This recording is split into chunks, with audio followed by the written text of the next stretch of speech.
I'm Nathan Ponchard, this is Chasing Cars, and this is the 2021 Mazda 6 in its latest and greatest form, the GT SP.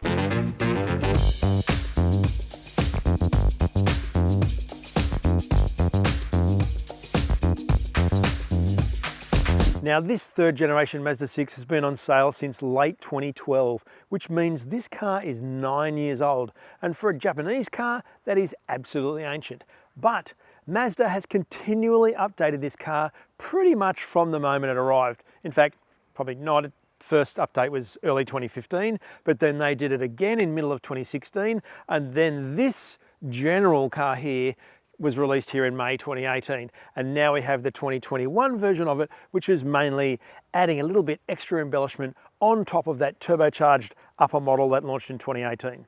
Now, what makes the GT SP so much better than the plain old GT that it replaces? Well, it's mainly about those black metallic 19-inch wheels, which are pretty special and do make it look pretty good. It also has black mirror caps. This car in particular has polymetal grey metallic, which is available across the range for 2021 and looks really good on this car. The GT SP also has adaptive front lighting, where the headlights do steer with the wheels sort of to an extent, although it doesn't get the full LED lights of the Atenza above it. Other than that though, it's pretty much the same car as before. Same kind of thatched grille, really nice detail on the car. The Wagon is still different size to the sedan. The Wagon was developed for Europe and the sedan was developed for America. So the Wagon has a 2750mm wheelbase and the sedan has a 2830mm wheelbase and is longer. But all of us think that the Wagon is the one to go for. It's a bit more pert, has a bit more rear head room, and just has a nicer look about it, even though the sedan is hardly ugly. Much as before though, the Mazda 6 Wagon, although without electric tailgate, but it's very light, has one advantage over the sedan, and that is 506 litres of boot space. The sedan only has 474 and is quite shallow, and while 506 isn't heaps for a medium wagon, I think it's kind of perfectly sized. It has some features that it's had since 2012, like this cool little blindy thing that actually opens and closes with the boot, although you can unclip it and put it down here. And there's also another little net down the back there that you can clip up and into the roof, so when you've got dogs and other animals in the back, you can have them separate from the cargo area or luggage that could potentially hit someone in the head.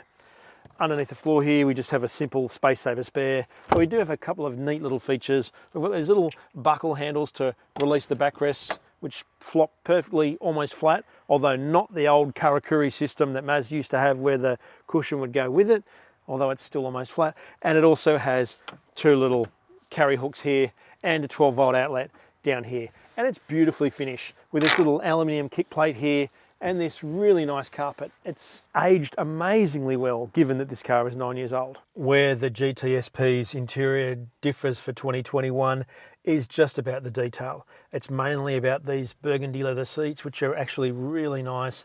They've got this cool baseball stitching up the middle, red stitching in other bits, and lovely perforation in the middle. We've got more red stitching across the dash here, this sort of fancy embellishment that runs into the doors and along here.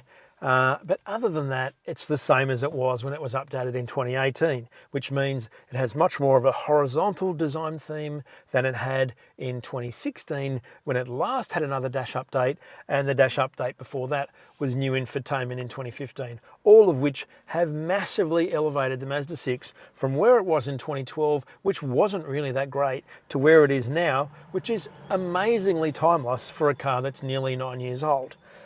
What I like most about this car is just the general driving position and the way everything works. All of the safety things like lane departure warning, if you want to turn it off, the button is just here. You can turn it off and it stays off next time you start the car again. Doesn't constantly over nanny and turn itself back on again, which is really annoying. This lovely horizontal HVAC system that debuted in 2018 still looks classy and great. The seat heating buttons are just here, really easy to access. Same with all the buttons here. We've got cruise control on the right. We've got the phone and the stuff for your volume stereo on the left.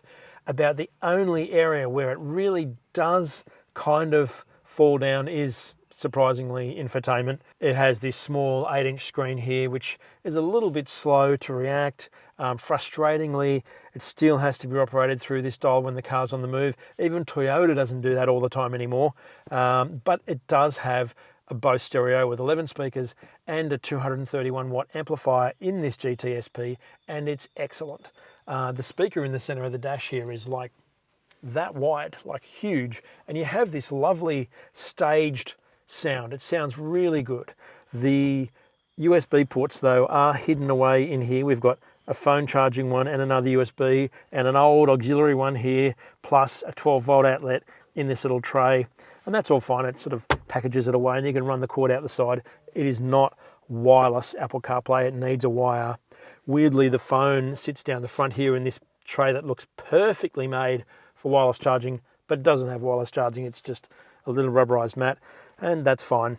You know, this bit here also, I love the little roller door. It's actually called a jalousie, which is a weird name, but it means that when you're driving the car, your only armrest is resting on this sort of quite hard, albeit slightly padded bit here. It's not sort of a solution for a modern armrest. It is just an incidental armrest, and that's probably where it does show its age a little bit.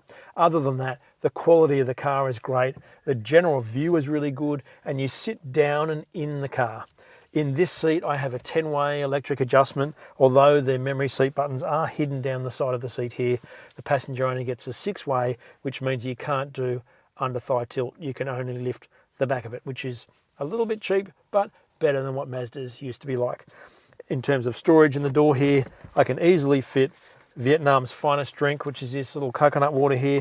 You can probably squeeze a 1.5 litre water bottle in it. We also have one-touch power windows all the way around, and you can choose whether you want to have your mirrors auto fold or not with this little switch here. It's all kind of easily laid out, easy to understand, easy to operate, smooth and lovely. Given that I'm sitting in the back of the shorter wheelbase Mazda 6, I think the general room in here is excellent.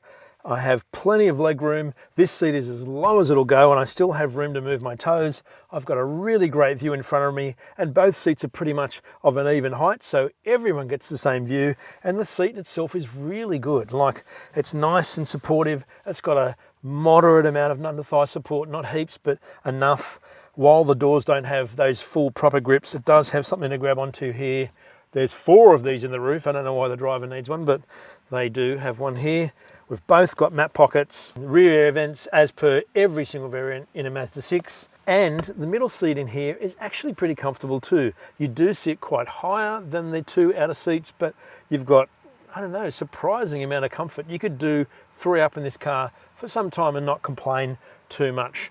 In the center armrest here, in this GTSP version, Mazda has put the seat heating right here, which I think is kind of a clever idea, although if you didn't know it was there and didn't use the armrest, you may not. 2 sort of little rubberized cup holders here, and inside this little tray here, we have every child's favorite device, which is 2 2.1 amp USB ports in there, and a little sort of tray that has a little bit of felt in it. One thing I will point out though is, even though it has 3 headrests for each back passenger here, and a reasonable amount of headroom here too, this is where the Wagon really benefits over the sedan. When the driver looks over your shoulder, you only have a very small amount of window there to look through. You've got these headrests in the way, and that's, I suppose, what blind spot monitoring's for. Otherwise, great, really like it. Tested on a variety of twisty country roads, busy urban highways and expressways, the Mazda 6 GT SP Wagon averaged 9.6 litres per 100 kilometres. The official government combined fuel consumption figure is 7.6 litres per 100 kilometres. Its 2.5 litre turbo engine is tuned for a minimum of 91 octane unleaded, but produces more power when you feed it 98 octane. Recommended service intervals are every 12 months or 10,000 kilometres, with cap price servicing totalling $1,077 for 3 years or $1,805 for 5 years. Mazda's warranty for the Mazda 6 is 5 years with unlimited kilometres. There's also 5 years roadside assistance. Now, I suppose in the 2021 Mazda 6 there are only 2 models with the turbocharged engine, and that is this GTSP or the Atenza above it. I kind of feel like though that the engine and the drivetrain suit this model better than the Atenza, because the GTSP actually looks sporty, hence the name, instead of the Atenza. And I know that you miss out on things like LED lights and black headlining and a very small sunroof. You don't get ultra suede on the dash, you don't get seat ventilation, you don't get a heated steering wheel, you don't get a slightly different instrument pack, just things like that. Those things don't matter. I think the lighter tobacco coloured roof lining makes the car feel airier anyway, and the other car only comes with either white or walnut leather, and I much prefer the burgundy in this car. So, which brings me to the engine, which is carryover from 2018 and is one of the standouts in the Mazda 6 still.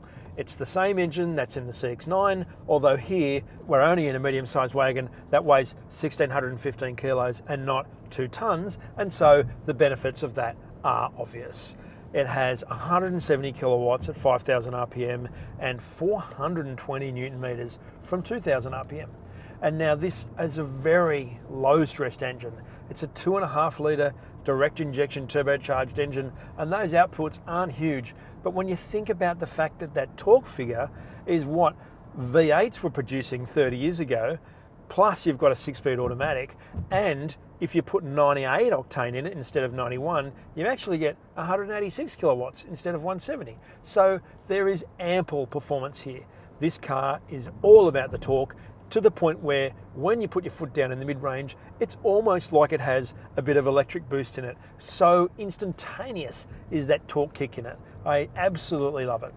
Foot flat, it changes up about 5,500 revs, although it will let you go to a little bit over 6,000 if you use the paddles on the steering wheel, but it really isn't necessary. It's an effortless engine, probably capable of doing 0 to 100 in the high sixes, given that the old 2.5 non-turbo was capable of doing 7.6. You'd imagine even as good as 6.6 would be possible, and that's plenty. In terms of the efficiency of the engine, it isn't as efficient as the standard 2.5, but it's not that far behind if you believe the combined fuel consumption.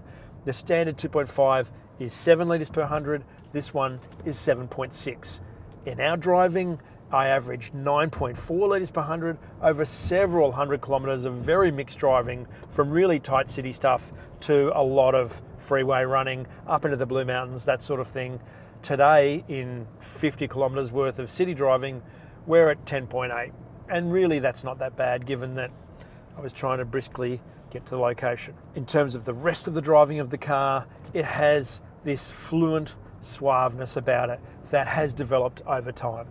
When the third generation Mazda 6 launched in 2012, it was trying to be more grown up than the model before it, but it was neither grown up enough nor as fun as the car that it replaced. And so over time, Mazda has worked continually on making the chassis of this car better and quieter.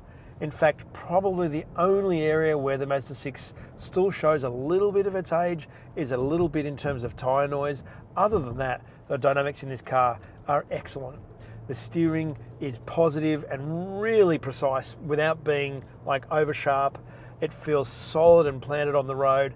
It effortlessly goes through corners, and yet the harder that you drive it, the more that it brings out. Like its balance and the drive out of the back end of the car, even though it's front wheel drive, is actually really fun. It's a fun family wagon to drive.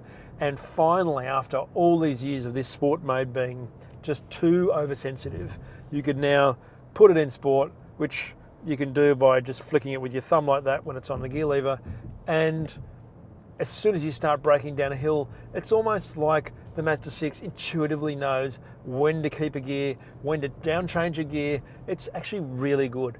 One of the best sport modes you can get in terms of a transmission. And even though we're in a car whose gestation was 2012, we actually have pretty much all of the safety things you want. We've got sort of modest speed AEB at the front and at the back with pedestrian detection. We have lane departure warning, lane keep assist, blind spot monitoring, rear cross traffic alert, adaptive cruise control with stop and go, the general things that you expect in a car in 2021, which is pretty impressive given that the Mazda 6 is so old. But I think the thing that I keep coming back to is that finessing of this car over time has really produced a car that is slick and smooth and likable and amazingly timeless for its age. I think what's coming with the Mazda 6 could well be exciting, but for now, if this is as exciting as it gets, I'm kind of excited. So, the greatest ever Mazda 6 of all time? Absolutely. The last ever Mazda 6? No. You might think that nearly a decade old that Mazda had kind of lost interest in the medium sedan, but the next generation Mazda CX-5, which is going to be called CX-50, will be rear-wheel drive and have inline six-cylinder engines, and guess what? The 2023 model of the Mazda 6 will also be rear-wheel drive and have inline six-cylinder engines. So this is just the stepping off point for Mazda's next step into being a really classy Japanese manufacturer, the Japanese BMW even, which is what Honda used to be, but aren't anymore. If you haven't subscribed, please do so below the video, hit the notification bell and leave a comment on the 2021 Mazda 6 GT SP Wagon or on Chasing Cars. Thanks for watching.